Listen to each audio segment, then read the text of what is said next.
What do you get when you cross a know-it-all newspaper columnist with an awkward, unsophisticated everyman? Yeah. Well, I'm just not sure about that right now.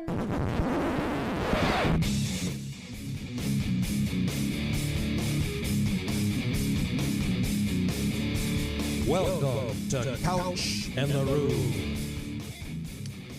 Welcome to Couch in the Rube, presented by Pure Options, precision crafted cannabis. If you care about quality in your cannabis, if you care about your experience, if you care about a place that's clean, that's comfortable, with a knowledgeable staff, Pure Options is the place for you. Go to pureoptions.com today, and they'll take care of you. And locations, West Michigan, East Michigan, and also Mid-Michigan, here in Lansing. If you spend more than $50, of course, and tell them that we sent you, you get a free eighth of ProGrow, a Pure Options brand.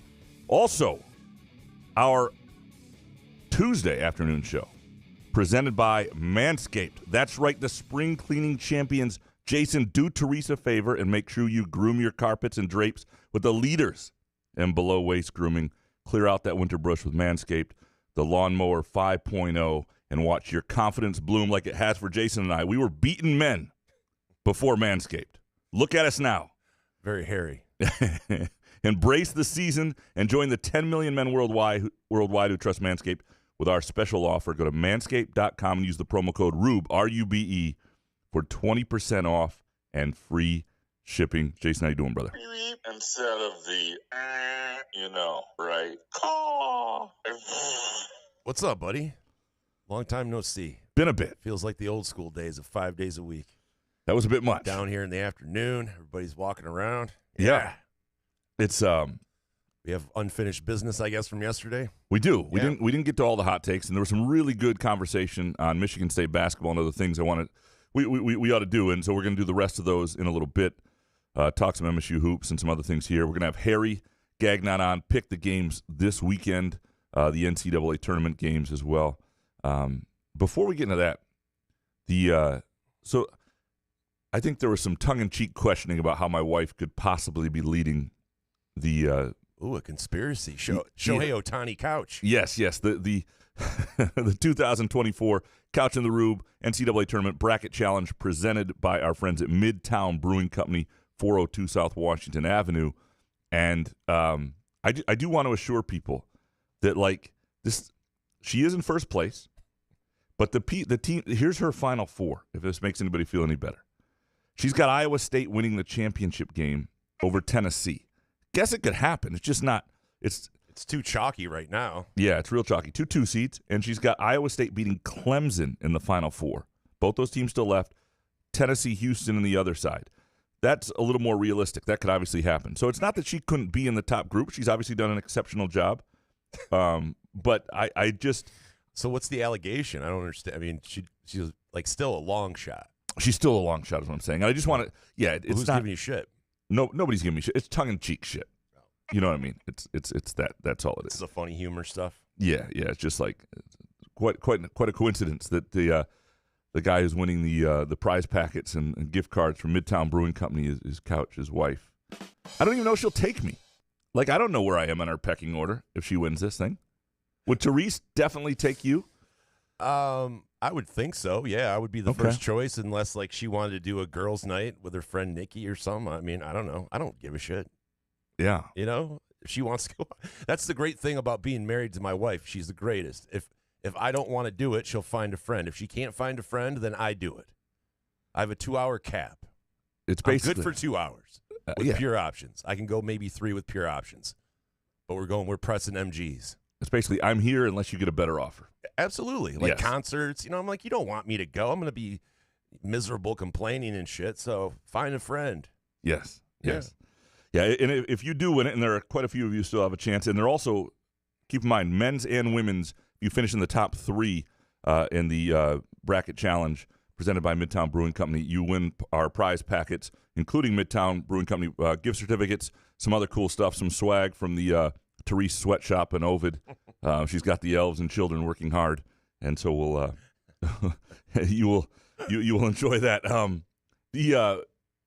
So before we get to Harry here in a little bit, a couple things that I wanted to talk about. Still want to talk a little more MSU basketball. Jason, my favorite thing about Michigan State's fan base is its cyclical nature, and it's the inability of MSU fans to multitask and care deeply about a out-of-season sport if another sport is really on their mind. And this is not everybody. Varying people care more about football than basketball and vice versa. But this is where having sort of the balanced school in terms of a true balance of care about football, basketball, and obviously there are hockey fans and women's basketball fans and all that, but we're having that level of like caring equally is really cool. Because if this were the University of Michigan, and spring football would still be everything, no matter what basketball was doing. And I find it really, at some point I'll care about spring football, right about in the spring game. I find it really hard to get into it, even covering it. I'm grateful to be covering hockey this week. Nate Bott and I from the State Journal are headed down tomorrow to St. Louis to cover the hockey team in the NCAA regional. Looking forward to that. And I'm grateful to like live in that world and live in the basketball world. It'll exist for 2 or 3 more weeks on people's minds, and then it flips. I love that in the summer, in July, when most major college football programs, people are focused on football, Moneyball happens for Michigan State, and people can't get enough hoops. And football is just kind of like, so it's a long run-up. We'll wait. It's the most beautiful thing overall about this fan base generally. It keeps this fresh for me, and I think probably for most people too. You just don't get sick of it because it's not. Is this one of the Graham Couch "Don't take it for granted" State fans July topic? No, that's not what this is. This is just me saying waxing poetic. This about is just Moneyball. You've got it really good because you're in a healthy place. You're in a really healthy place. Who, me? Not you. Oh, no, fans in general. Jesus. Not you in Look general. at my gambling losses. Past 4 days. Yeah, well, it's not been great. So anyway, I did my MSU basketball end of season look at the roster projections for next year yesterday, and it went up last night. And I'll do on Wednesday where Tyson Walker, A.J. Hogard, Malik Hall rank all time in the top 50 will go up. And really, I'll tell you right now, Tyson Walker's the only guy who's going to make the top 50. I do wonder. Spoiler alert. Well, I do wonder if the other guys had been in a different situation, if they would have had a chance, because winning does matter. Program impact matters. And so, a player of A.J. Hogard's caliber or Malik Hall's caliber has been near or in the top 50. The top 50 has grown since I originally did it in 2014 as more great players come along. But in basketball, those guys aren't that far off. It's about program impact, too, and winning and different seasons and memorable NCAA tournaments, and those guys don't have them as much as some other players. But getting to next year's roster and kind of going through it.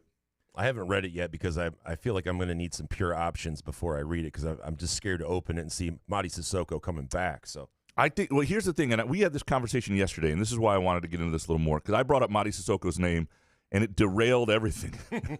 You panicked. And then I am not very good at this, so I didn't get the show back on the rails and get to my point. And I realized at the end I just dropped a bunch of F-bombs about a lot of different things and didn't really say anything, which is pretty standard. Well, because before the show, I had talked myself into being excited about next year's Michigan State team, and then you're firing off about how Sissoko's going to come back, and I was like, I can't do it. Whether Mady Sissoko comes back or not is, I think, irrelevant to their plans for this offseason. And that's what I would tell people. And it should be. I'm talking about from a fan's perspective. Correct. Of like, fuck, here we go.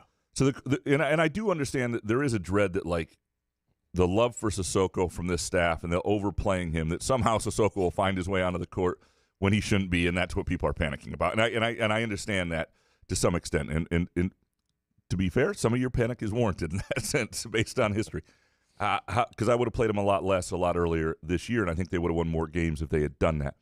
But I also think that Mady Sissoko is not a bad guy to have in your program as a backup big man, even if he's a third backup big guy. In foul trouble in certain matchups, we've seen him have stretches where he really was a valuable impact player. And so I don't think that guy is I think that guy's good to have in the program if that winds up happening. I think what's more interesting is there are just a lot of parts that we don't know like, for example, there's so many guys next year, we don't know their role. What will Cohen Carr look like? Because Cohen Carr, I wound up being right about Cohen Carr, whether you guys like it or not, right? Yeah, you hated him. I didn't hate him. So I just right, said you hate him. I said it was going to be about whether he became a really complete player beyond the dunking, right? Can he take the Jason Richardson track of development more than the Doug Anderson track? We got guys firing alley-oops up to the third, fifth That's row fair. up in the top nosebleeds. Yeah. Well, what is Trey Holloman's ceiling? He took a major step, and we don't know how many more major steps there are in him. Is Jaden Akins a guy who can go in a new role as the two guard, perhaps, to a 13 to 15 point a game scorer and an efficient player? Is Garrick Norman ready to contribute, and what sort of shooter will he be? What sort of steps will Xavier Booker take in the next months? Will he continue on the pace he was improving this season? That's really important. He's got to be a mainstay. He's got to be a key guy next year. Jeremy Fears being healthy and being able to run the point, and then what they do in the portal. And I think they will go out and get somebody. I'm sure of it at this point. They will certainly try to, I think, add a big man, perhaps a wing. I would be surprised if somebody doesn't leave that we don't sort of expect to. But I do think, because if you look at the roster this year, even on the wing, they're not that big, but what Cohen Carr does there matters. Like, how ready is he to play a bigger role next year? Much more ready is Garrick Norman? You're still only 6'5" of those two guys, but obviously Carr can play bigger. I don't know. I just think there's so much about the roster that's already in place that you don't know how they're going to develop, and how they develop will determine next year's team. That obviously you got to go. I think you have to add a little bit. You need some swagger. That's what you need. I think you you'll need a have couple players with swag. I think you'll have swagger. I think Fears will have swagger if he's 100% healthy. And he's that kind of player. That's why I'm excited about next season, because you saw him when he was playing at the beginning of the season. He would sit next to Izzo, and they would go back and forth about certain things, and he was watching the court. It just seems like he was a lot more animated when you see A.J. Hoggard, the total opposite of that. Hoggard has swagger. If there's one thing he has, it's swagger, right? No? Yeah, but you got to back it up. I don't think you can shoot 1 for 10 and have swagger, though. You know what I mean? Like, I'm telling you right now, I've always liked A.J. Hoggard more than most people. And I think Hoggard, this is my hope for A.J. Hoggard. Because I think A.J. Hoggard would have had a different season, and we would have looked at him differently if he had had a big man, somebody who defenses couldn't just help off of, somebody who was a pick-and-roll machine with him. I think he has a different season. They're a different team, and we view him differently. So what I hope for A.J. Hoggard is that he uses that 5th year of eligibility, that he goes someplace, and that he has a really good year, and he shows what he can do. And, and that will be partly on then this staff for not having what they needed to at the center position this year. Again, we've talked about that miscalculation at the big man position. We don't need to get into that. I think you just got to remedy it now. And it doesn't mean giving up on guys you have. Like, I don't know what Jackson Kohler will do. I don't. I would love for what them. About Jeff Kohler, what's he going to do besides listen to the podcast? Well, Jeff, we appreciate you. We thank you for Definitely. listening. Yeah, absolutely. I don't know how many other players' parents listen, but we appreciate Jeff. But what I don't know is, like, they had some plans with him this year that didn't get to happen because of the injury, and then the season's rolling along. And I'd like to see him and Booker have a pairing for a couple stretches a game, and what that looked like. And I don't know if that'll happen. I don't know what Jackson Kohler will decide. I don't know what other bigs will decide or other players will decide. Somebody at some point is going to leave inconveniently. And I'm not saying Cohen Carr is going to leave, but you know what I mean? Like, somebody that you're like, oh, wait, what? Like, that's going to happen to MSU in the next few years without question, because that's just the nature of this beast. Look how many guys are leaving programs right now. There are guys leaving programs that are good players and good programs even. And so it's going to happen to Michigan State. Somebody's going to want to be somewhere else or see what else is out there. I think MSU's NIL situation helps prevent some of that, because they're one of the haves in that realm. So guys aren't looking to sort of see what sort of payday they can get somewhere else. We'll talk some more MSU basketball as we dig into your hot takes in a little bit. Let's take a really quick break. We come back. We'll have Harry Gagnon on, and we'll pick the games for this weekend. Couch in the Rube, presented by Pure Options, Precision Crafted Cannabis, and our Tuesday afternoon show brought to you by Manscaped. Hey, sports fans, are you tired of the same old routine? Looking for a way to unwind after a long day? Look no further than Pure Options, the premier destination for all of your cannabis needs in Lansing, Detroit, Muskegon, and Mount Pleasant. Whether you're cheering for the Lions, Spartans, or the Wolverines, Pure Options has everything you need to elevate your game day experience. And here's the best part. Mention Couch in the Rube when you visit Pure Options and get a free GoPro 8 with a $50 purchase. It's our way of saying thank you for being a loyal listener. Swing by Pure Options today and elevate your cannabis experience to a whole new level. Firekeeper's online casino and sportsbook is the site to play from your phone, tablet, or laptop. Get in on all the football action with pre- and in-game wagering. There's showdowns every week in football that you can't miss. Plus, the college and pro hoops are red hot, and the pucks are cool. Get your first casino deposit and sports wager matched up to $500 each. Terms and conditions apply. Must be 21 or older and located in Michigan. Gambling problem? Call the Michigan Problem Gambling Helpline at 1-800-270-7117. Find Couch in the Rube podcasts on Spreaker, iTunes, iHeartRadio, Spotify, YouTube, Facebook, Google Podcasts, CastBox, and the Rube's favorite podcast addict.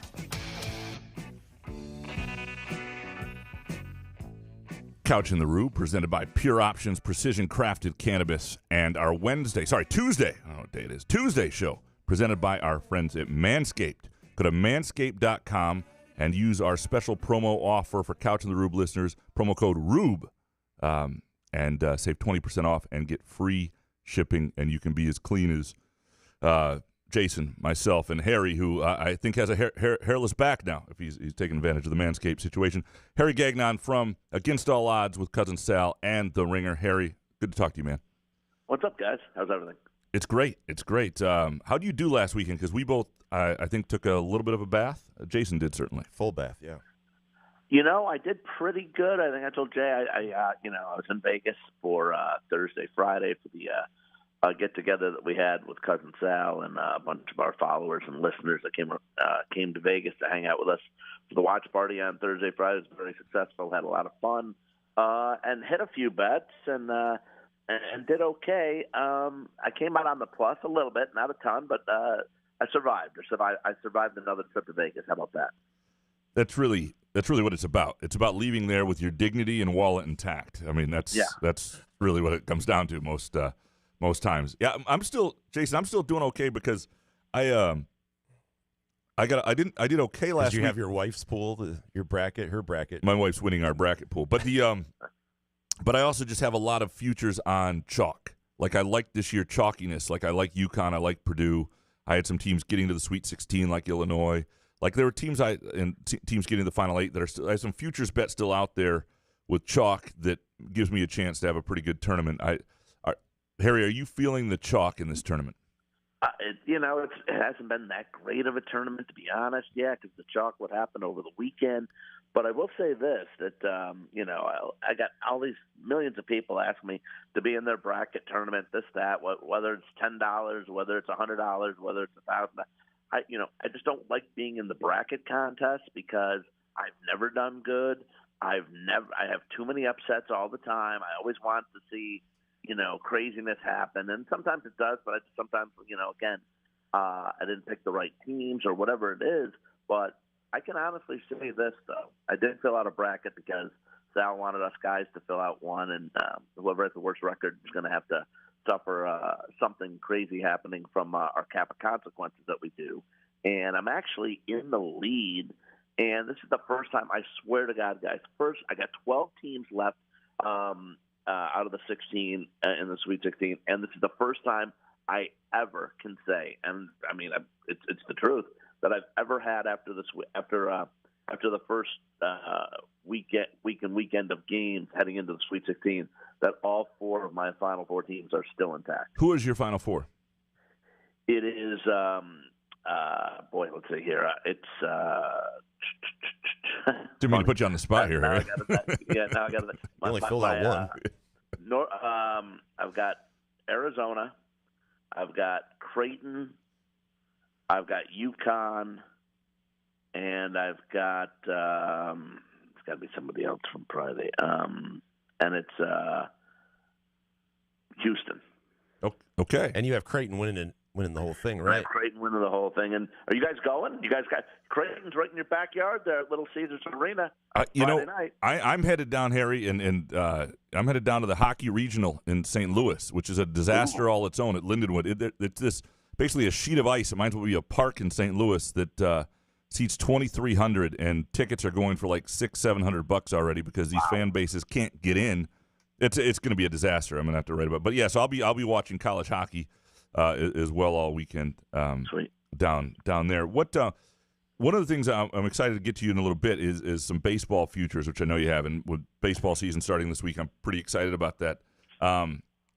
Let's go through lines we like and things we like this weekend. Are there games that you like this weekend in this NCAA tournament? You know, we taped Against All Odds last night because the guys, we did it a little early because the guys, not me, but the other three, Parlay Kid, Brother Brian, Sal, or a friend of theirs, getting married in Ireland. So they're heading out tomorrow morning. So we wanted to get this done early. So we did Against All Odds last night. And I kind of, I'll give you a game. I like a lot of totals here more than the sides. I do like a teaser here, though, too. In this Arizona-Clemson game, I don't like laying the big points. We've said that before on the show numerous times. I don't like laying. I'm not going to lay the 6.5 with Arizona, even though I kind of like them in the spot. I'm going to tease it down, Graham. I know you like teasers. I'm going to tease Arizona down to 1.5, and I'm going to push the under up from 152 to 157. I'm going to go under 157 because, look, we know Arizona lost in the first round last year to Princeton, but they look fantastic so far here. Caleb Love, their transfer from North Carolina, has gone from 19-5 and 18-5 in the first two games, and the Wildcats have won by 30. Clemson at times has looked really good, like they did in the first half against Baylor, but then had to barely hold on. And still, remember, they're a 6 seed. Clemson. The Tigers team still lost 3 out of the last 4 to end the season. Boston, Notre Dame, Wake Forest, Boston College got blown out by BC. And all those 3 teams obviously didn't make the tournament. And Clemson has played 11 games versus tournament teams here. 10 of those 11 went under 157 points. I'm going to take Arizona. I'm going to be safe here. Arizona minus 1.5 on a teaser, and I'm going to tease it under 157. Oh, I like it. Yeah, I am. Here's my chalk, Harry. Here's what I really like for this weekend. Jason, see what you guys think of this. All right, I love a money line parlay with Purdue minus 220, Arizona minus 305, and Connecticut minus 625. $100 pays 124. I like it. I'm big on those favorites. Arizona probably the most nervous, and I also love Purdue at minus 5.5. I think Purdue is going to destroy Gonzaga. I think they're on a mission. I love that situation. On that 3-team money line parlay, you don't want to throw Marquette in there. I don't trust Marquette. Nope, I don't know what it is. Because you know why I can't trust Marquette? Because it's in my head that I can't. So if I lose a parlay, a money line parlay, and Marquette's in it, then I'll be pissed at myself. So it's one of those things. Jason, is there anything you really like this weekend? I'd be lying to you guys because I told you I was taking the weekend off because it's just been an absolute bloodbath. Because I would do nothing but spite bets, and I think, Harry, you were talking about your bracket, how you never do them, and I shouldn't either because I spite bet. I know you spite bet, I spite bet, so it's terrible, especially if you're on a ice cold streak like me. Because obviously I'm looking at Gonzaga and Purdue. I want Purdue to go down plus 5.5. I really like that. NC State, I agree with you, Graham. Marquette on the money line, it's too risky. And plus 6.5 for NC State, I really like that. So the Friday night games more, I like more to sprinkle on those. The other thing that I think, and if you can get some futures still on, I think there's women's basketball to win on here too. Look, South Carolina is the best team that exists, and to me, like whenever you can get anything there, and Iowa is not that good. There's extra juice because of Caitlin Clark. Betting against Iowa and Caitlin Clark, I made money last night betting on West Virginia. I'll just keep betting against them, and eventually Did you watch watch that game, Graham, at all? I did. I was watching it. We were watching it, but we were waiting for that to end before we started taping last night. And I'll tell you what. I mean, the whole. Not only was the whole world against West Virginia there, but the refs were too. Iowa got every call to make sure that Iowa pulled that game out so they get to the regional in Albany. They really did. It was bad, and I know it's a home game. People, they don't want Caitlin Clark to lose or find a home game. They want her around in the regionals and all that. But it just felt forced. You know what I mean? Because they're not really that good. And look, that's on the coach for not getting a better big after last year, not getting better players in the transfer portal. They're not quite the team. Like, I watched Michigan State take that team to the buzzer at Iowa, and Michigan State's a good basketball team, but they're not like a top 15 team right now. And that's Iowa to me is like 10th best women's team out there right now. And Caitlin Clark's obviously phenomenal. That reminds me, speaking of shenanigans, Jason, before we get to the baseball futures, we wanted to bring up the situation in the NBA with Harry as well here.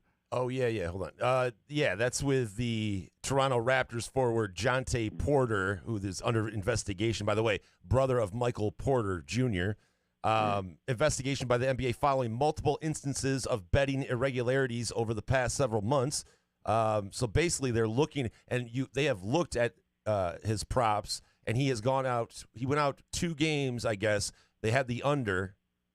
I'm not explaining this properly, but he went out with an eye injury. Yeah. And so that you still get the bet. If the player doesn't play, bet's off, right? So he's been playing. I just don't understand why guys would do this in the NBA. And by the way, and Harry, aren't side props, isn't there a cap on those? Like, if I came to a counter, your counter, and said, I want $500 on Jontay Porter under 4.5 rebounds, you'd be like, wait a minute. Because I didn't even know who Jontay Porter was. So, right. I mean, first off, you'd have to find the prop. That's number one. Yeah. And some places might have it. I mean, we've seen we've looked at all different types of books and all different types of apps, and all these sites have everything under the sun now. So you might be able to find that now, because I've always said people thought I was crazy when I said the NBA can be fixed, and eventually it was when Donahue came out and some games were fixed, and I said it would be the easiest sport to fix by far, and nothing's even close. You could do it in the NBA, and I have a whole list of how you could get it done and do it. But this situation with a player, it's very interesting that if you found a prop on him, he doesn't get a ton of minutes in the first place, and then he's asking to come out with like these petty possible injuries, and not getting your shots. When you're wide open, and your head coach is wondering, how come this dude, I got him in the game. He only gets a certain amount of minutes. He's wide open. Drive to the hoop. Take the shot. Why isn't he doing it? Brings up a lot of questions. But I think the difference, you mentioned Donahue. That was kind of mob-related. I think the players, what was it, for Arizona State, that was mob-related. If you're fronting money for these bets, the money's in there. So there's really no crime happening unless this player is in on the take. And you're right, and they are usually pretty well capped. And you're right about finding it. Like you can't log into the Firekeepers iCasino and Sportsbook app here in Michigan and find find those prop bets to that degree on that bit of a player very often. It is interesting. And look, in Canada they may have much more unregulated, all sorts of stuff going off. I don't know. Maybe that's part of it, that he's with the Raptors, and it seems like he's playing and then claiming some sort of illness or his eye was scratched. Right. So he's getting the minutes in and then leaves. Really sounds shady. Really, because if you're dealing with an eye injury, if you're tight, you're sore. What's one thing? Your back or something, you could still maybe get out your leg a little bit. But when you're dealing with an eye injury, you probably shouldn't be in the game, and you should tell your coach that. You should have all the medical team that's part of the squad checking you out, because with your eye, you shouldn't be in the game if you have an injury with your eye. Yeah, but in the NBA, it's easy now. Ben Simmons hasn't played in 3 fucking years, or played one game in 3 years. It's the guaranteed money that allows it to happen. Sure. All right, another sport with guaranteed money that I'm very curious where your head is. Baseball futures, opening day this week. It's early this year. It feels really early. Yeah. And everything's early. Easter's early, and I went on a rant about that and the whole calendar of Easter and how that needs to change. Maybe not one of my better rants, but nonetheless, The Well, I gotta say, real quick, if Jason had a bloodbath over the weekend in betting college hoops, why didn't he just bet the Detroit Tigers during spring training? Second best record in baseball. spring training bets, it's a little nerve-wracking. Detroit Tigers 20-9, guys. Yeah. Because I've already had the 1-800 dialed. I just the gambler part. I haven't hit all the numbers on that. That's why I haven't bet spring training baseball. Tigers. And Jay's telling me last week. Graham, that this Tigers team, look out. They got some solid starting pitching, he's telling me. I think they're going to be good. I think they're going to be solid. Yeah. We talked about it, Harry. I got it at 79.5 on the Firekeepers iCasino Sportsbook app a while back. There's good value. So everybody I've talked to loves the Tigers. So what are your favorite baseball futures, Harry? Well, first, let me start with the team that I think is going to ultimately win the World Series, and I'm going to not take the Dodgers. I am going to take the Braves. You can get them at 4.5 to 1. Some places you can get 5. They have spectacular starting pitching. They led the majors in strikeouts last year. They added Chris Sale. We'll see what he can bring. Max Fried is healthy now. And Spencer Strider has been unbelievable last 2 seasons. He's 31-10 his last 2 years, almost 500 strikeouts combined. And last year on offense, this team, not the Dodgers, the Braves. The Braves led in batting average. They led in home runs. They led in RBIs. They led in hits. Loaded offensively. I wouldn't be surprised if those numbers are even better than LA's now, even with Ohtani in that lineup. I got the Braves to win the World Series at anywhere from 4.5 to 5 to 1. Okay, I'm in. Noted. Jotted down. I got and real quick, I do have Ohtani. The guy won the MVP in 21. He won it in 23 in the American League. Now in the National League with the Dodgers. I don't think it's going to make a difference. The guy's going to be a machine.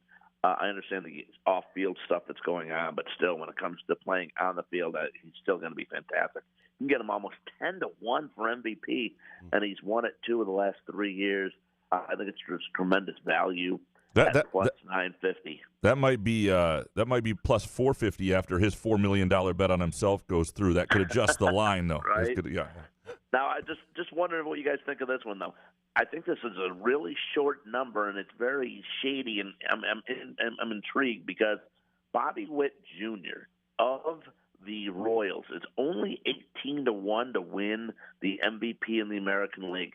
Bobby Witt Jr. is also 9 plus 950 to have the most stolen bases in Major League Baseball. I think that's a great bet too. He had in his rookie season in 22, he had 30. He had 49 last year. I know Acuna is a favorite at plus 210 for stolen bases, but maybe he slows down in the category too. And if that's the case, look out for Bobby Witt, who's been tremendous. And by the way, again, MVP. I know that sounds a little crazy, but only 18 to 1 for a Royal. He's got his father's pedigree from playing baseball. He played 16 years in the majors. It's only his 3rd season. He was taken 2nd overall in 2019 draft. He's got 50 home runs in 2 seasons and 176 RBIs and 79 stolen bases combined. He led the AL in triples last year. Monster season for Witt and only his 3rd season. I'm going to go Witt, 18 to 1 MVP in the American League, and for him to at 9 plus 950 to lead the majors in stolen bases. But is Kansas City going to be any good? Right, because you're not going to get No, you're right. No, absolutely. I'm definitely risking a lot here if Kansas City is in the tank. But I tell you, with Ohtani out and into the National League, I think it's up for grabs for anybody. All right. I like it. Is there anything else that floats your boat, so to speak, Harry? How about this too? Over under. If someone's looking, I do like to make the playoffs. You can get plus money on the Rays at plus 102. I think that's pretty crazy. I think that's great value as well for a team that's made the playoffs 5 straight years, return a lot of their best players on offense. And I do like the Rangers, the defending champs, over 88.5 wins. No letdown for this team. Manager Bruce Bochy will not allow it. Still very good pitching. Obviously, they picked up Michael Lorenzen. You guys know him very well, who was on Detroit last year, then went over to the Phillies and helped them make their playoff run. He's on that team. Evaldi was fantastic. He's still there. Corey Seager, solid player. And Texas returns all 4 players who had 95 or more RBIs last year. That includes catcher Jonah Heim. This Rangers team is loaded. I think 88.5 is a low number here. Harry, you're a beautiful man. I am fired up for this baseball season, and I will. We're not talking. We're not going to talk. We're not going to talk soccer, Graham. Oh, we're almost out of here. Oh, we are Time back crunch. on. Yes. What do you have? Yes. I mean, the Premier League is back this week. Well, right. I saw that, and I also I know Graham. I know Jay is not going to care about this so much, but let me just tell you, at the end of our last show every week, we do a segment called Sharp Tank, where the three of us give Sal a pick, our best bet for the weekend, and he picks one of them who he thinks is going to win. Now, Graham, there's not been a lot of stuff where we can get to the weekend with, so we're doing shows early and stuff like that. So I've been riding soccer. I've been riding the English Premier League. I've been riding Major League Soccer. And let me tell you, over the last 5 weeks, I am 4-1 in my best bet parlays and I'm doing adjusted totals in soccer. I'm 4-1, and over that time, it's been 17 total selections. Now, I might be doing minus 300s, minus 500s on totals, unadjusted, but still. 16-1 over that time. 4-1, I've hit the parlays. This week, real quick, how about this one? It pays plus 152. I'm going Newcastle, West Ham, over 1.5. The last 5 meetings between those two, there's been 2 goals or more. I'm going to go Spanish La Liga. I'm going to go Barcelona, Las Palmas, over 1.5. Last 5 matches between these two, also two goals or more. I'm going to go MLS. I'm going to go Austin, Dallas, over 1.5. 3 or more goals in Dallas' last 4 matches. 10 total goals in the last 3 matches for Austin FC. So give me over 1.5 in that. And how about this? To close it out, Inter Miami's playing New York City FC. First team to score, give me Miami. New York City is just 1-4 in their last 5 matches, scoring first, and it produced just 3 total goals over those 5 games. So give me Inter Miami to score the first goal against NYCFC, Austin FC, and FC Dallas over 1.5. A lot of consonants here. Newcastle and West Ham over 1.5, and Barcelona and Las Palmas over 1.5. You're a beautiful man. I have some stuff I'm working on this weekend on our Friday show. I'll give out some of that. I do like Liverpool on their April 4th game, Arsenal on their April 3rd game, Tottenham on their March 30th game, and Connecticut basketball is a 4-team parlay that plays close to even money. I'll just give that out. That's some games I love quite a bit. Harry, you are a beautiful man. Good luck this weekend. We'll hopefully chat with you next week. You too, guys. Take care. See you, man. That is the great Harry Gagnon from Against All Odds with Cousin Sal and The Ringer. And what we're betting here, presented by our friends at Firekeepers iCasino and Sportsbook app. You still awake? You still okay? You guys should have just went with what games you're not going to bet on. Yeah, Holy shit. It was a lot. I thought I was going to have to start playing Harry off like at the Oscars. Yeah, hopefully you got your pure options while you're listening to this show today, and you're in a good place, and you're just like, whatever, it's cool. I know there's some more MSU basketball coming up soon or something. We will get into that through the rest of your hot takes and some good stuff. Coming up here shortly. We'll take another quick break. Couch in the Rube, presented by Pure Options, Precision Crafted Cannabis, and our Tuesday afternoon show brought to you by Manscaped. Hey, sports fans, are you tired of the same old routine? Looking for a way to unwind after a long day? Look no further than Pure Options, the premier destination for all of your cannabis needs in Lansing, Detroit, Muskegon, and Mount Pleasant. Whether you're cheering for the Lions, Spartans, or the Wolverines, Pure Options has everything you need to elevate your game day experience. And here's the best part.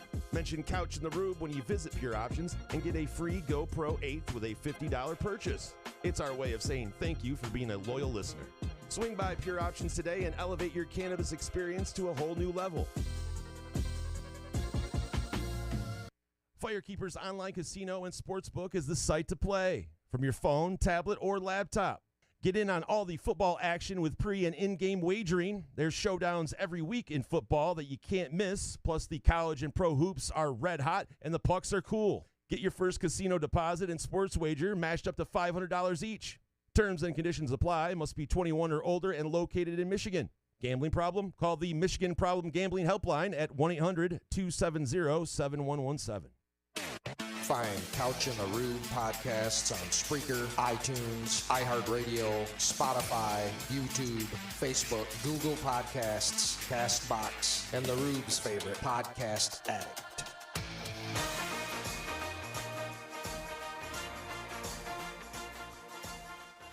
Couch in the Rube, presented by our friends at Pure Options Precision Crafted Cannabis. If you're still listening to this show, you're well aware of Pure Options. You probably had maybe, I don't know, what are you thinking, 30 MGs at this point? Jason, just to Who, me? No, personally? A listener at this point. Oh, if yeah, they're still, at least. if they're still with us, we do appreciate you. And our Tuesday afternoon show brought to you by Manscaped. A little about their 5th-generation trimmer, which features 2 interchangeable next-gen skin-safe blade heads. Say that 10 times fast. A standard one for taking a little off the top, and a new foil blade to go smooth wherever your heart desires. It also features dual LED spotlights to guide you through the darkest winter debris. Whatever that looks like for you, navigate with confidence in your delicate areas. Hate making a mess? Not to worry. This bad boy is waterproof. Shave in the shower, in the bath, or in Lake Lansing with Manscaped. Go to manscaped.com and use the promo code RUBE for 20% off and free shipping. Are you ready to dig into these? No, let's take another break. Dig into these listener hot takes. JD up first. AJ and Madi will go down as the 2 most frustrating players to play under Izzo for 4 years. Flashes of talent were always there, but the lack of focus and consistency defines their careers. And bonus, portal hunt for a point guard, wing, and center, and move Akins and Holloman to shooting guard and Booker to the 4. I do think Akins winds up as the starting shooting guard next year, and I think that's a good spot for him. And it's not that there won't be a lot of I'm more curious about the finishing lineup for Michigan State basketball. Like, if you are looking at – I think there's a real chance that it's Akins, Holloman, and Fears all on the court together, and that's a little more of a wing role, but still different because Holloman is not the creator that a guy like Tyson Walker was.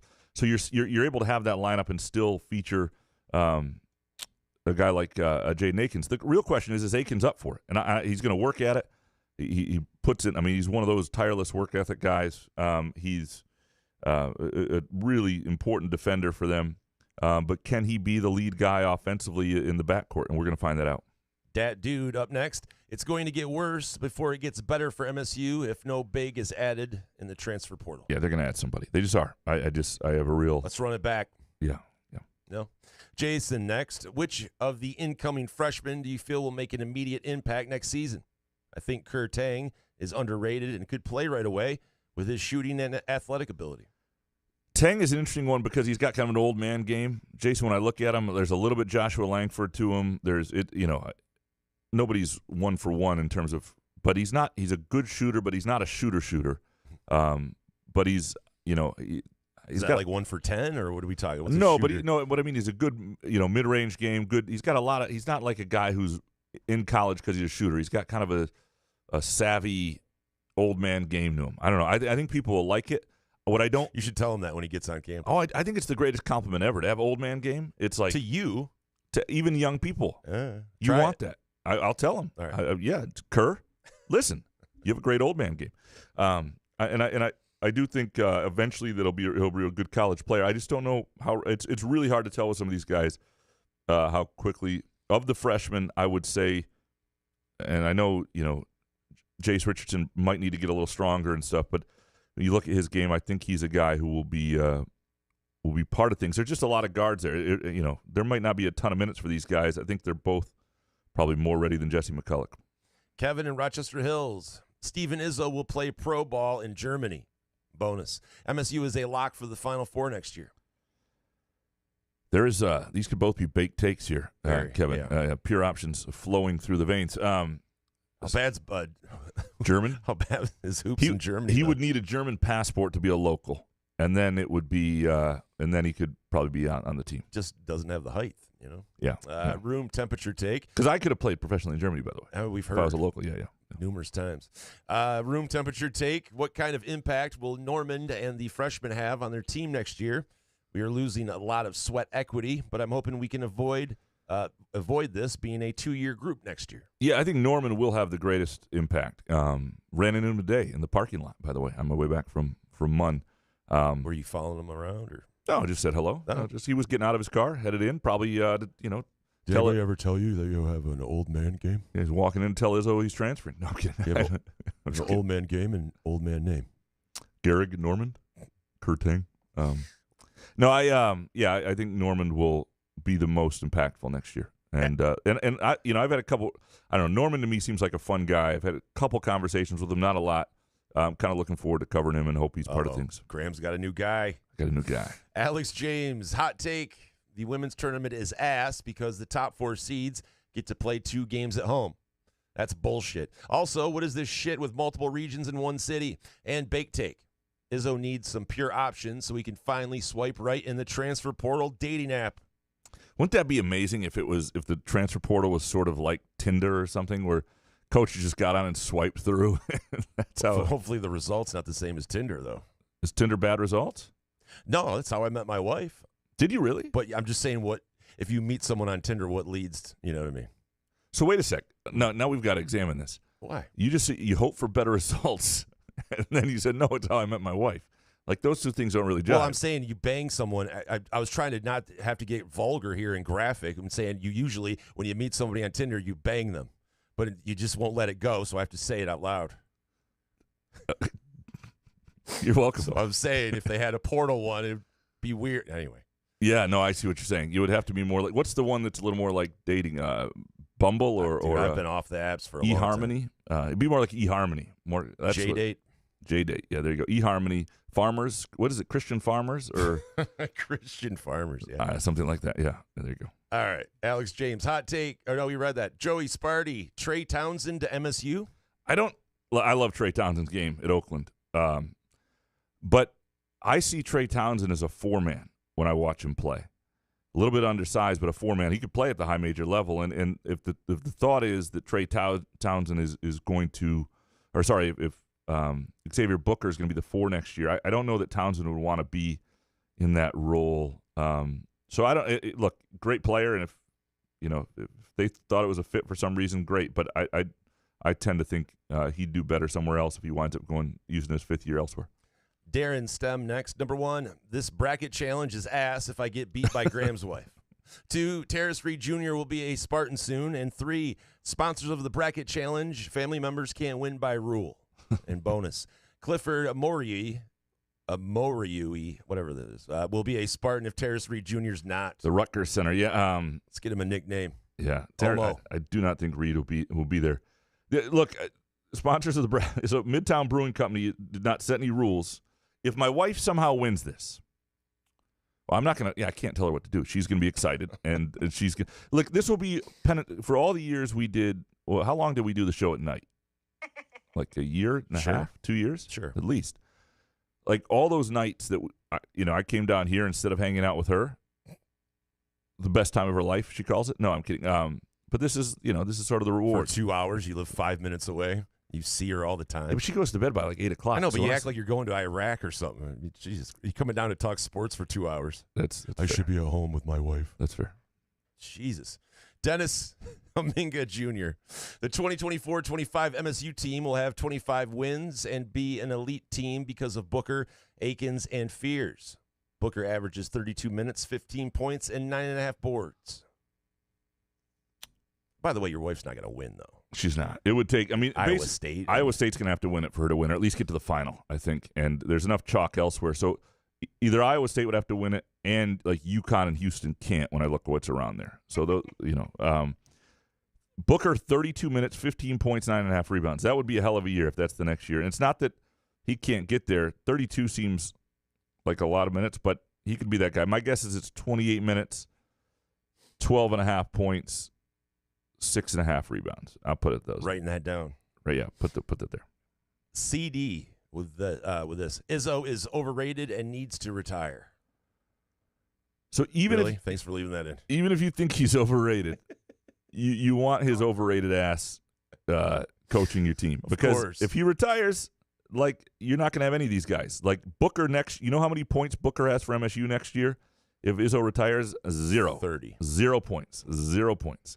It will be, it will not be a good roster because it will not have any of the players What if, like, on the next guy that comes in is all of a sudden, like, offensive minded and you see like 100-point games and guys scoring 30? It'd be wild in a Michigan State jersey. Well, and here's the thing. The next guy doesn't have to suck. The key is how you do a transition, because with the portal and guys not being sure of it, a lot of guys would leave. That's the problem, is nobody's patient enough to figure it out.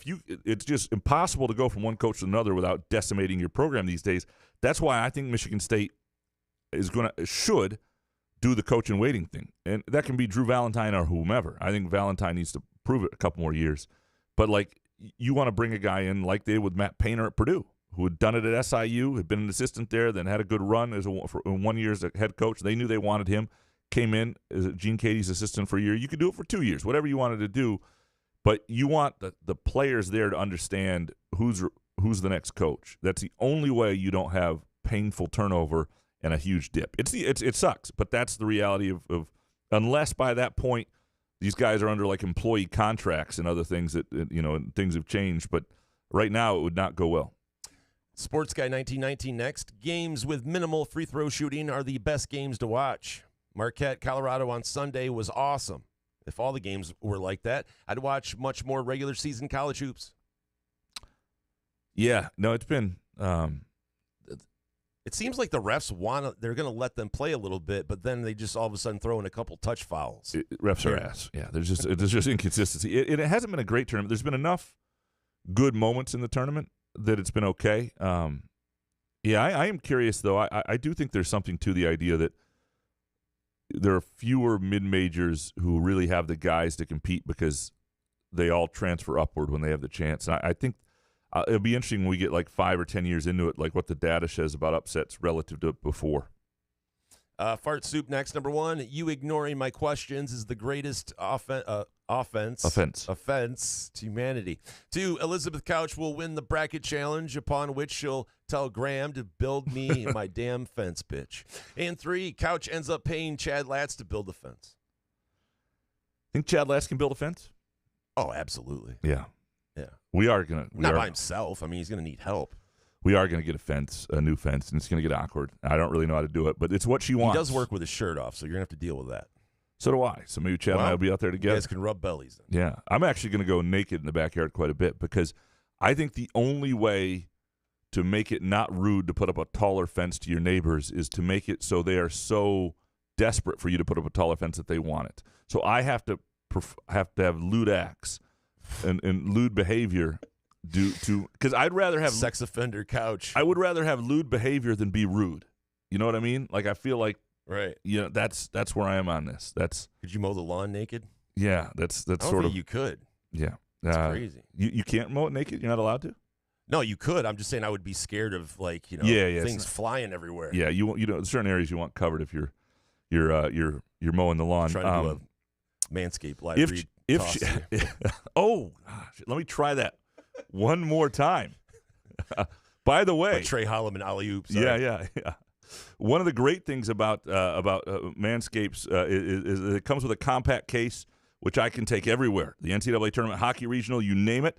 And spring cleaning doesn't just apply to the nether regions. Get the full grooming experience with Manscaped's signature Beard Hedger, right? The Beard Hedger Pro Kit plus Handyman electric face razor. Whether you're looking to craft your signature look or clean up the neckline, these are always the right tools for the job. Again, manscaped.com, and the promo code is RUBE, R-U-B-E, for 20% off. We were reading, I was going to go to casking, wrong, fix this in post. Holy shit. I was going to go to a Midtown Brewing Company. Gotcha. Live read, and this is why we're so good. Apologize. Christopher D, next hot take. MSU's loss was more bearable because that fought and scraped like MSU team should. Bake take. I love Santa Rube, but how is it not Jason St. Nick? St. Nick brings presents and comes down a chimney. St. Nick opens presents and plays board games while his cousin gets laid. Appreciate you guys. It's a good point. You could have gone a number of ways. Santa Rude, St. Nick. Santa Rube's just better. You do have a funnier. great last name for that story, too. St. Nick does Thank work. God it's good for something because it's been a pain in the ass for 44 years. Nick has been a pain in the ass. Your last name? What's Why? your last? Because if you say Nick, people automatically write down N-I-C-K or put in N-I-C-K. Because I go, Nick, K-N-I-C-K. But there are, so there's just a bunch of problems. I'd rather just change it to N-I-C-K. Try going to kindergarten with the name Graham Couch. It's rough. Kids are ruthless. It takes them a while. Yeah. That's true. Couch like the sofa. Although it does now work. When people say, how do you spell that? Graham like the cracker. K-O-U-C-H. I mean, come on. It's not even Well, the spelling is easier. That's true. Yeah. The spelling's not the... like the graham cracker? I do get some coach stuff where people misspell coach because they think that's what... it's like a press credential. Other things they think I would wanted coach. Some dude next. Number 1, Izzo is, quote, unquote, determined to get back to a deep run in the tournament. Even his detractors would say he's always been a very determined dude. So what does this really mean? 2, Dusty May's dream job doesn't have 2 things you need most to be successful now. NIL money and the ability to take transfers you want. And the administration and boosters will just treat him like the nobody that he is. Jesus. Yeah. All right. What does it really mean that Izzo is determined? I think what he's saying. Die trying. Yeah, I think what he's saying is I'm willing to adjust. I'm willing to do. So say that. He's said it a number of times. He's essentially said it. He said last year he'll do what it takes. He'll do what he has to do. He said in April. Don't coach my team. Hold on. Give me some Hoff. Give me one quick sip.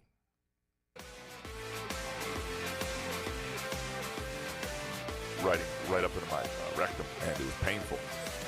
I am the passenger. All right. This is last April. I'm not going to crash and burn. I mean, I'm going to adjust. If I've got to dive into something else, the portal or starting 5 freshmen, I'm not crashing or burning. I'm going to make the adjustments I have to make. He said it bluntly last April. This is why it's a miscalculation instead of just like him being, I'm not going into the portal. He thought he had the bigs to be okay. He did. They weren't this year. But this is not. I mean, he said it in plain English, and Izzo doesn't even use plain English most of the time. Like this, he was pretty blunt about it. Cockburn. David Jackson next. Someone got paid off for the hockey regional site being a 3,000-seat practice arena, or this must be a mix-up. This was supposed to be the Division III site, and some intern made a typo. Bonus take. If Hogard was undecided about returning to MSU next year, his performance on Saturday just tipped the balance. And after 2 minutes of brilliance, Madi showed why he can't be put on the court. Both could thrive next year at Eastern Michigan or Duquesne. Yeah, I mean, Madi has his limitations. And, again, you can use him within those limitations. But the problem is when he has a good start and he hits 2 shots and all of a sudden he's on the court too long, eventually Madi is Madi, right? So you have to. You know that. So I would rather bring in a guy that maybe could compete, do the same things 100%. like Madi, and maybe a potential to get better. Because we know Sissoko, this is whatever he's going to be. 100%. No, Madi can't be your guy. He and really I don't even know if he can be relied on. I think he is a third center, and if there's foul trouble or certain matchups and it works and he can go give you hustle, and he's a guy who plays between 2 and 10 minutes a game depending on matchups. That's what I think Madi Sissoko is. And if he's willing to be that, good dude, not going to hurt you having him in his program. Everybody likes Madi. You know what I mean? Like I'd rather throw a tennis ball in the portal and hit one person that could probably maybe be a better player than have Sissoko come back. You would rather? Yes. Okay, so that's fair. And to David's first point, it's asked that it's down. Lindenwood's hosting this, and what's ridiculous is there are other rinks in the St. Louis area. It'd be like if Michigan State was hosting a basketball regional, and rather than Breslin, it was like, I think let's Pewam Westphalia High School. Let's do that. Let's do that instead. It makes very little sense. There is a sweet spot. You don't want to have, and they do have a lot of blue blood programs, so to speak, here. So there's a bigger fan interest than usual. But you don't need a team that's like you don't want a stadium that's like 20,000 and winds up being 10,000 empty seats. That sucks as an atmosphere. You really want something between like 5,000 and 10,000 for the regionals. And there are lots. That's basically what most college hockey arenas are, and that's why you have them. You could have it at Van Andel, you could have it at Wing Stadium, and that would all work in Michigan. But if you just had them on campus sites for the first 2 rounds, that would be the play. Best of 3. It's really easy, and it needs to happen. NPC softball dad up next. I lost multiple parlays in a Final Four team, and I was cheering against my own financial interest watching Oakland beat Kentucky. Can you imagine even thinking about adding more trash-ass high-major teams to the best sporting event on the planet? Yeah, we got robbed by not having Indiana State. They could have been a fun team. That's just one more fun team. And this is where the selection committee needs to be better. Because, there have not been that many Cinderella stories this year, that much fun. NC State is a Cinderella story. That's where we're at right now. And you had James Madison was a really good team that beat Wisconsin, and you had, Oakland, but you haven't had a lot of it. And to me, Indiana State was another real opportunity to have a team, and they took that away from us. Pookie Bear next. This MSU basketball season is a complete abject failure. Saying otherwise is straight zips spin zone bullshit. Regression from every player except Holloman and the seniors. Even then, only Hall and Walker got better. Feel bad that Walker has to be Izzo Stanton. Talented player with 0 around him. I wouldn't say it's a 0 around him. They just didn't have a big, and they had an inconsistent point guard. And when you look at the numbers for Holloman got significantly better, no question. When you look at the numbers for Akins, his shooting was down from outside the arc, but his shooting was up inside the arc in terms of creating there. He was more of a volume player then. He was really good defensively in parts. I don't think he took a step back. He may have not taken a step forward. And Hall definitely took a step up. Police chief of Flavortown next. Number 1. This is the worst MSU football-basketball season combo I can ever remember. 2, I won't be surprised if Xavier Booker transfers. I hope he doesn't, but I could see it. And 3, Izzo has a lifetime contract, but another year of not making at least an Elite 8 run next season, and that seat could be hot. It's just not going to get hot. It's not. You're not going to – Alan Haller is not going to fire Tom Izzo.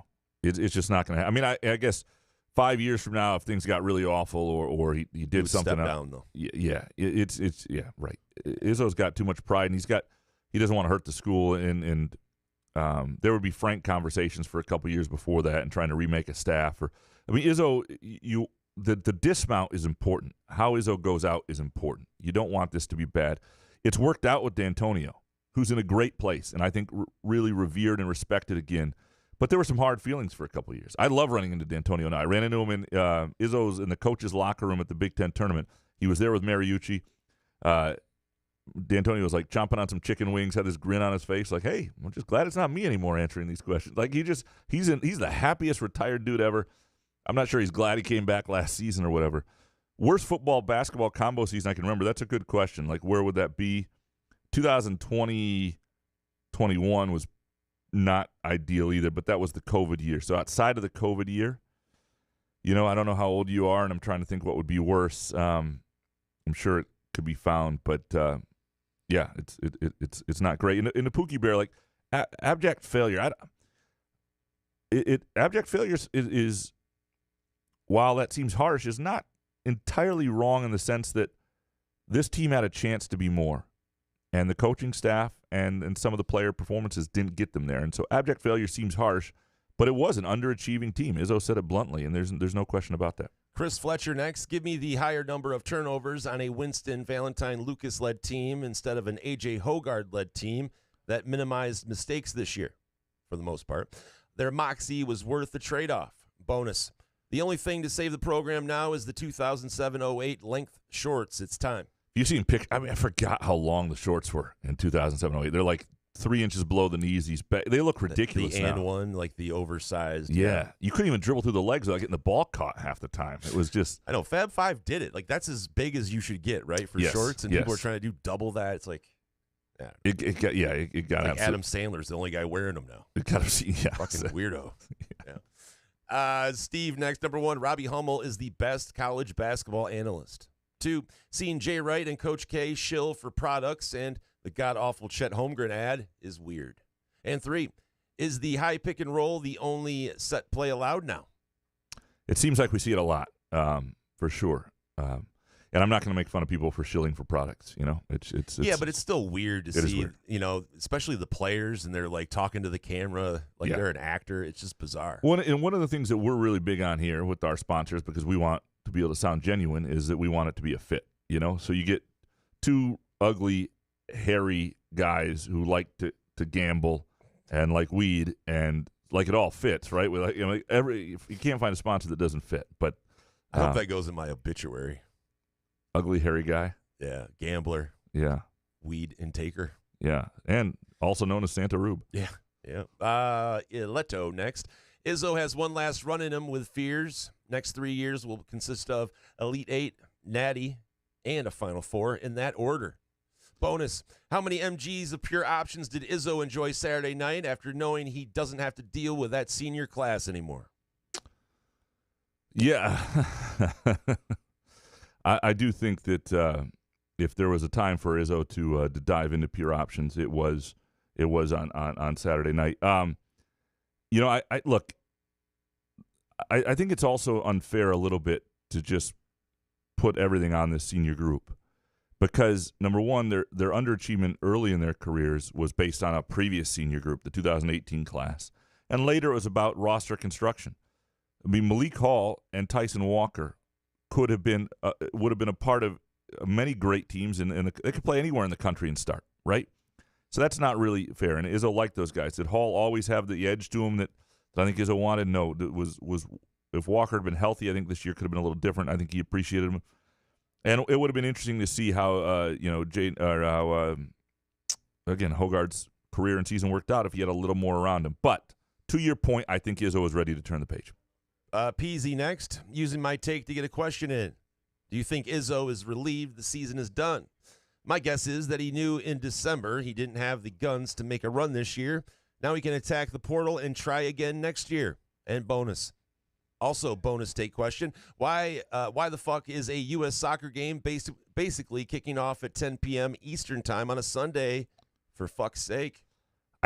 Here's the thing. I hate international soccer. I don't hate it. I like the Euros. I like the World Cup, but I hate the other international breaks. And so I don't care. And I love that if an international break happens during the first weekend of the NCAA tournament, it's a tree in a forest and nobody cares. Good lesson for them. I would to never have an international break. I would never watch another U.S. soccer game or World Cup again. Like I hate the international break so much in season that Sorry, I'm just ranting about international soccer, and I'm about to lose him. Anthony Armour, I listen to every show. I don't help produce often. I apologize. I have one take. The overlap of anonymous fan accounts who are often grown men who will tweet something to a college athlete that they would never say to their face, and fans who eat their boogers is very high. I lied. Bonus take. Appreciate Jason and Graham for getting us through another high and low football and basketball season. Appreciate you, Anthony. I mean, look, this is what we're here for, to talk it through. We're whatever the mood is, and have some fun with it. Yeah, look, I think that's something you need to think to yourself before you tweet anything, is would I say this to somebody's face? And if you would, what fun is that? That's what Twitter's for. Well, but if you would say shit to people that you would never say to their face. But if you wouldn't, it's really cruel. Then you get checked for other reasons. But yeah, I would start with remembering this. Everybody is a person and has a mother. Just remember the humanity of it, right? Like, it's okay to criticize. It's okay to snarkily poke people. It's okay to rip somebody who needs to be ripped. I need to be ripped fairly regularly, and I don't mind when you do. But I just, I don't know. It just be kind when they didn't actually do anything to you. Fart soup. Number one, you ignoring my questions. We already did this one. Sorry. Hell. Spartan Frank. The parallels to this MSU team and the 2010-11 are insane. One tournament win over a team that can't shoot from the SEC, which sucks, is no more impressive than the close loss to UCLA. And in the same way, this team showed the glimpses of talent against Purdue, Illinois, and North Carolina for 5 minutes. Bake take. Hurley is more likely to take over the women's team simultaneously when Gino retires than he is to leave that place for MSU. UConn is the best program of the last 30 years, and it's not that close. 5 titles across 3 coaches. It's been sustainable, although they've had a lot of bad down years. It's kind of the great question, right? Would you rather have the consistency or I think at this point, now they have 5 titles, everybody would choose the titles without question. It would have been interesting if MSU would have one more title and not have had this dip. So say instead of these last 4 years happening, in these last 4 years, MSU got another national title, a second title, and had a Final 8 and a Sweet 16 in there as well. And then it's like 2 titles, 27 straight NCAA tournament appearances, another final, then it becomes a question. I think, but right now when you look around the landscapes, I think UConn, I think it's close still, but UConn doing it with 3 different coaches, having the extra, the 5 titles, it does make it like the program that just about anybody would want to be, despite the shitty seasons. The 2010-11 season, there are some similarities, but that team had, was coming off a year where they had done more, and they had done 2 straight Final Fours, and there was just some stuff within the team that wasn't great, and I think that had more to do with it. But you're right, there are some parallels against who they lost to, and that this team, while it was a disappointing season, was not quite the disappointment that was. Professor, next. This tournament sucks. I think we read this one. Yeah, we did. Sorry. Spartan. Fuck it. Yeah. Very few close games. The upward movement of small school stars to the larger schools is killing it from the inside out. Yeah, we did this one. There were 2 that were very similar, and I couldn't remember when I read it again. Yeah. Spartan Johnny, should I be pissed at Izzo for not calling a timeout during the 12-point lead evaporation against North Carolina, or did a TV timeout occur mid-collapse? And from Bo McJunkins, I need to understand why Izzo hoards timeouts like we read this one too. It's not the time for lessons in March. Stop the bleeding. And Spartan Johnny's bake take. People saying Izzo should go are challenging Jason for his MJ of Weed title. Imagine it. Decommits, rebuilding, rebranding. Is that a faster path for a Final Four? Dumb. Yeah, I mean, the MJ of Weed take. I think if you want to get rid of Izzo now, and look, everybody's entitled to their own opinion, I just think it would be far more costly. I think for what people actually want to happen for Michigan State basketball, I think you're far better off having Izzo in place for 2, 3, 4 more years. And it's not that it couldn't be handled perfectly and couldn't go well. I'm just saying the odds of it going well are better, I still think, under Izzo than under anybody else moving forward. That's what it is. And for the timeout thing, there was at least one media timeout in there. There's one spot I look back on where they might have done it. I don't know. It wasn't. It's not as obvious as I thought it might be when I watched it back. Let's take a quick break here. All right, we'll take a quick break. When we come back, Couch in the Rube. More of your. What are we doing? Hot takes. Presented by Pure Options, precision crafted cannabis, and also our friends at Manscaped. Hey, sports fans, are you tired of the same old routine? Looking for a way to unwind after a long day? Look no further than Pure Options, the premier destination for all of your cannabis needs in Lansing, Detroit, Muskegon, and Mount Pleasant. Whether you're cheering for the Lions, Spartans, or the Wolverines, Pure Options has everything you need to elevate your game day experience. And here's the best part. Mention Couch in the Rube when you visit Pure Options and get a free GoPro 8 with a $50 purchase. It's our way of saying thank you for being a loyal listener. Swing by Pure Options today and elevate your cannabis experience to a whole new level.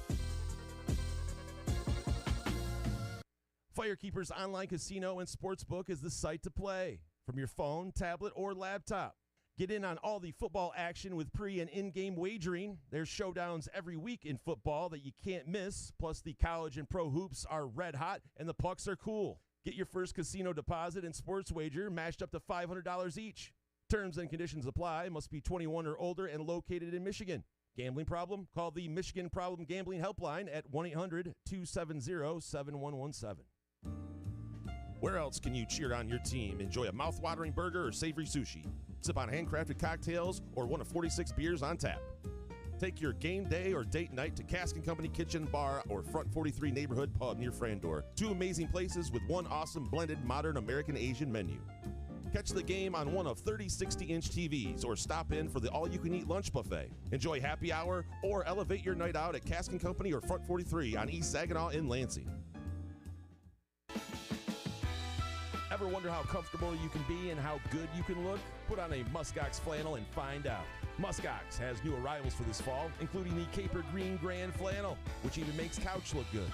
Muskox is a Detroit-based flannel company that creates soft and durable flannels made to last a lifetime. They become a great partner with Couch in the Rube, not just because they make us look good and feel good, but because they're good people too, and a socially conscious company. For every $100 purchase, $10 is donated to the Alaska Wildlife Conservation.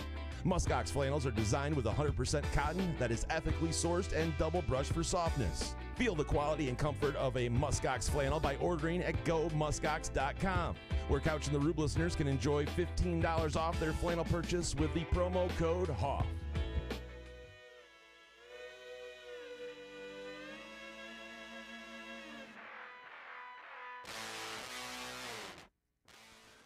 Couch in the Rube, presented by Pure Options, precision crafted cannabis. Let Pure Options take care of you on your cannabis journey. I'm telling you, the experience there is fantastic. The products there are terrific. And whatever it is you like, whether it's whether you want to smoke it, whether you want edibles, which is my take, whether you're the Michael Jordan of weed or just the Joe Ingles of weed, like the great Jason Nick, the Rube over here, or if you're more of a novice, they will help you out at Pure Options. Go to pureoptions.com for location information around you. And again, with a $50 purchase, you get a free eighth of ProGrow, a great in-house brand from Pure Options. Let's dive back into these hot takes. Oh, quickly, before we get back to the hot takes, Aiden Childs spoke today to reporters, the new Michigan State quarterback. Mm-hmm. He took his line out to eat. I think they went to Capitol Prime and got to see if they can get some sort of deal with Midtown Brewing Company there. Midtown Brewing Company actually had a deal, I believe, with the defensive backs when NIL first started, where they would feed them and their families. Really cool deal for Midtown Brewing Company and MSU's football team as well. All right, Bo McJunkins. You sound thrilled. I don't know where to go from that. Sorry. Bo McJunkins, bonus. Your friend Jordan can make his own takes instead of parroting Scott Bell. Don't celebrate Final Fours. That's Rich coming from the program, celebrating Sweet 16s the last several years and shared football championships from 1912. Yeah, I think the biggest we went through this before was the idea that you definitely, Final Fours are legit. That's part of what makes the NCAA tournament great is there is something beyond the title. It's not quite the title, but it's something you hang a banner for that you absolutely celebrate. Now, obviously, you'd like to win more than one title. But I think the biggest argument, if you're pushing back on Michigan, would be just the number of just sort of bullshit championships that exist in the 30s and over time. And most college football national championships were bullshit throughout the years. Michigan State has one. Michigan State claims a Big Ten or a national championship in a year they didn't even win the Big Ten. Like, I don't even know how that's possible. I don't know the logic behind that. And they still celebrate it. Like, all these years later, we should take that shit down. We shouldn't let dumb people in the 50s keep celebrating achievements that didn't actually happen. But we celebrate them because people who didn't see any games voted, or they saw 2 games when they took a train somewhere. Anyway, I'm going off on a tangent here. But Final Four is absolutely, I think, should be celebrated. All right. Witty username next. Spartan Twitter is ass. Ashamed they are following my alma mater. Assuming they are middle school hooligans who need spankings from their parents. If they aren't, they should feel disgusted with themselves. There's some bad shit, but I bet you that's everywhere. I bet you we just see it more. I don't know that it's it's probably just as bad. Is Louisville Twitter like this kind place? I can't imagine that it is. Jay Riemenschneider. Now is the time for all the optimism and excitement for Michigan basketball, and you speak about a rebuild. Michigan basketball has a new unproven coach, in essence, no roster. Recruits up in the air on their commitments. It may not work out, but I'm so ready for the next college basketball season and the start of this new Dusty May era. He was introduced today over at Michigan. Look, I think it's a good hire. It's a competent hire. He's a good coach. Well, Michigan's got some decisions to make about how they want to support that program, but I think talking about Michigan. I think they'll be good under him. I do. All right, John, if Kentucky changes their recruiting strategy from 5 stars to transfer portal players, they reduce their player acquisition advantage. While they get their pick of elite high school players, pulling elite transfers off of other rosters is more difficult. Yeah, no, and because they will have some advantage, though, like Michigan State has. There will be guys with the idea that I can play for Kentucky. Kentucky didn't want me originally. There will be advantages there. Michigan State has that, too. But the landscape changing has definitely made things more difficult on Kentucky.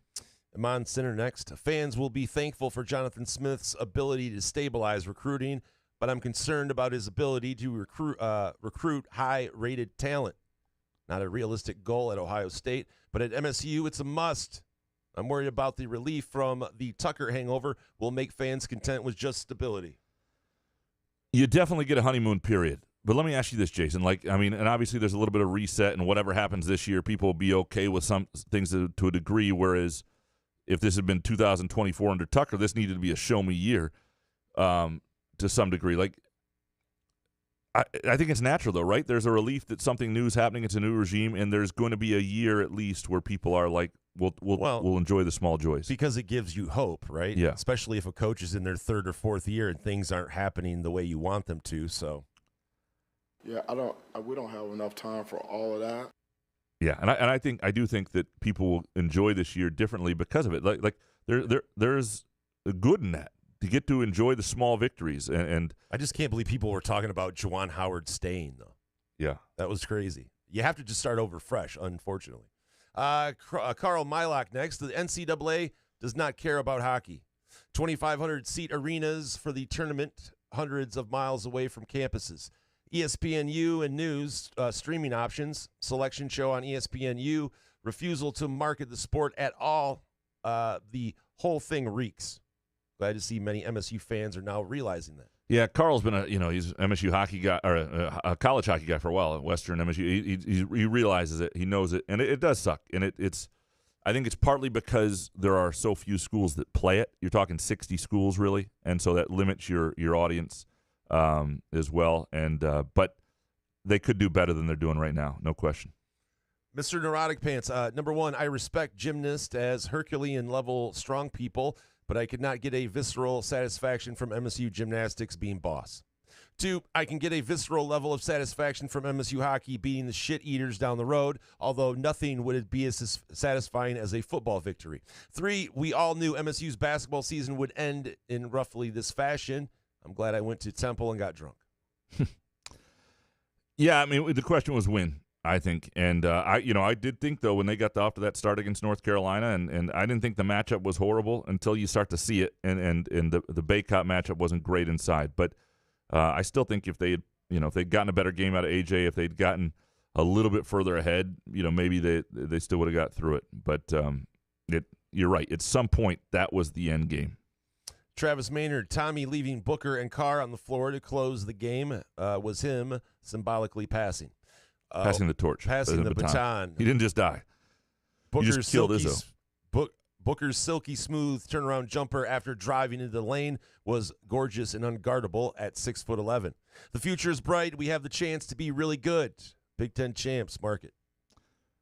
There's just, I think they have a chance to be really good. There's a lot of guys who need to take steps. They don't need all of them to take big steps, but they need a couple guys to become dudes. And, you can't lose Tyson Walker and Malik Hall, and those were your top 2 guys in a lot of ways, the guys you could count on for points down the stretch in Big Ten play. You can't lose those 2 guys and not have guys ready to step in. And I think they will, but, there's some things still to there's a lot of unknowns. Original Dark Antonio, Ken Palm, Net, Bart Tovik, etc. have to be scrutinized now. There's no way MSU should have been top 25 in all those metrics for as long as they were with all those losses piling up. Yeah, except when you look at like the net ranking right now, all but 2 teams that are in the Sweet 16 were top 20 in the net. And Michigan State play these are predictive metrics. And Michigan State was ahead on North Carolina, a 1 seed, and was playing really well, was playing like a top 20 team at the end. Those are predictive metrics, and I don't think the metrics were that far off. And the net isn't what determines the net. I think determines more the seeds than it does the. May have it backwards and who gets in, but yeah, they should always be scrutinized though. To your point, because you want to get this thing right, and you don't want if you have metrics you're going to rely on, they should be tweaked and used, and you should learn lessons, and you shouldn't have people able to. Sort of juke the system the way the Big 12 did this year with playing a lot of shitty opponents and beating the hell out of them for net ratings.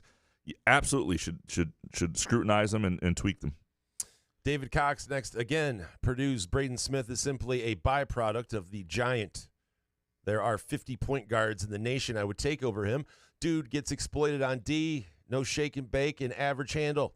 You will never hear him again after Tennessee beats them. I still think he's really good, and I think you'll see him be really good at Purdue after Zach Edey's gone. I think he gets over screens well. I think he does a lot of stuff defensively well, and I think he gets the right people shots at the right time, and he plays 40 minutes a game. I think he's better than you think, but these are hot takes, so I respect your opinion. Russell B., watching NCAA tourney games over the weekend and seeing the talent out there makes us look like a top 50 basketball program at best.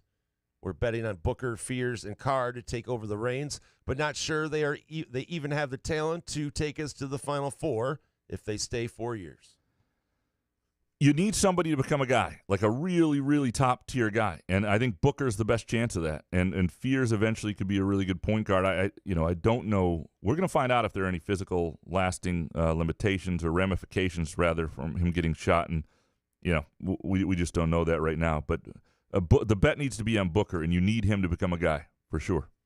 Moneybag Ho.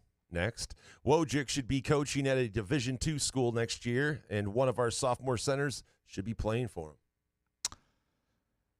Wojcik's not going anywhere, I don't think. I just don't. I mean, and I think he has real value in certain ways. The big man development has not been there, so maybe that's not it, though. But he's Izzo's right-hand guy in a lot of ways. Couch on fire. Number one, except for MSU basketball, it was an excellent weekend. Hockey and women's gymnastics with first and a Nelly Corda playoff win.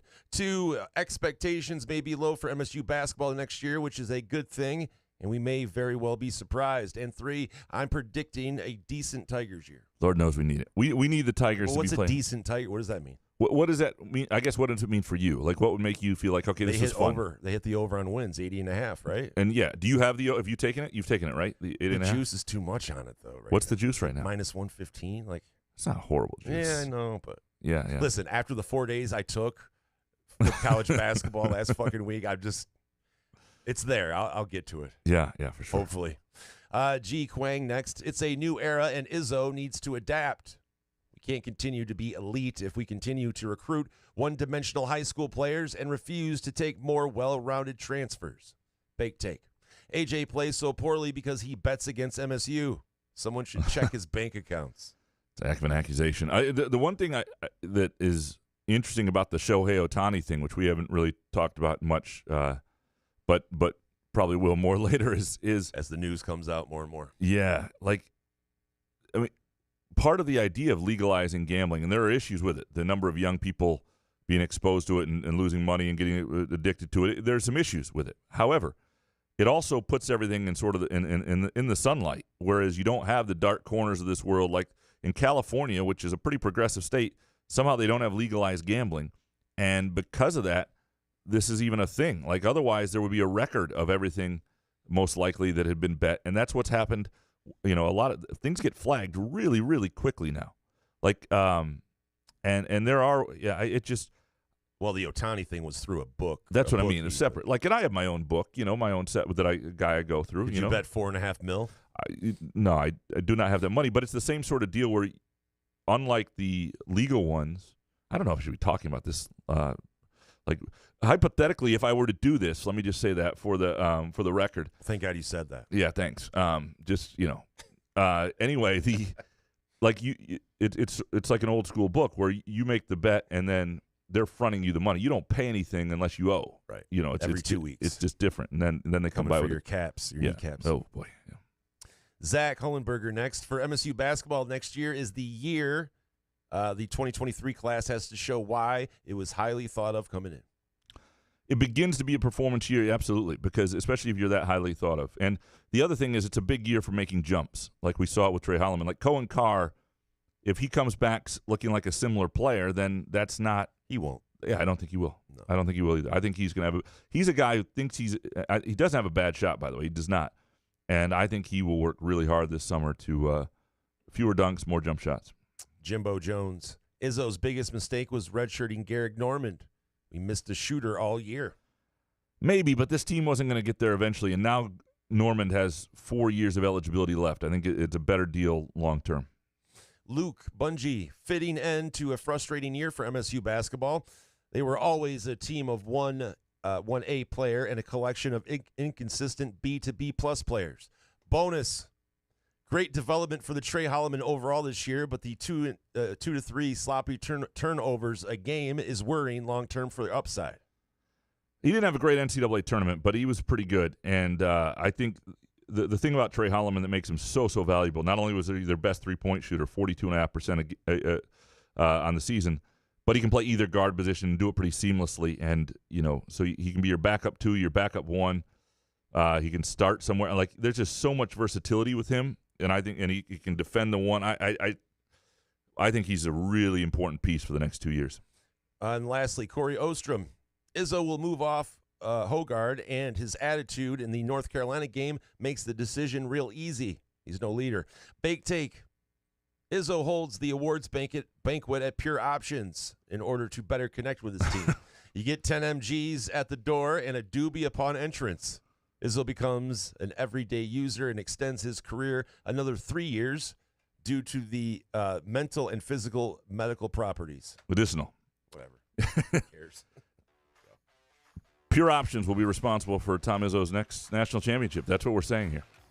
It can be responsible for your next great day or your next cool vibe or whatever it might be. Go to pureoptions.com. Check out the location nearest you, including in Lansing and around the state. We appreciate them. We appreciate all of you producing our show. We appreciate Manscaped. Again, manscaped.com.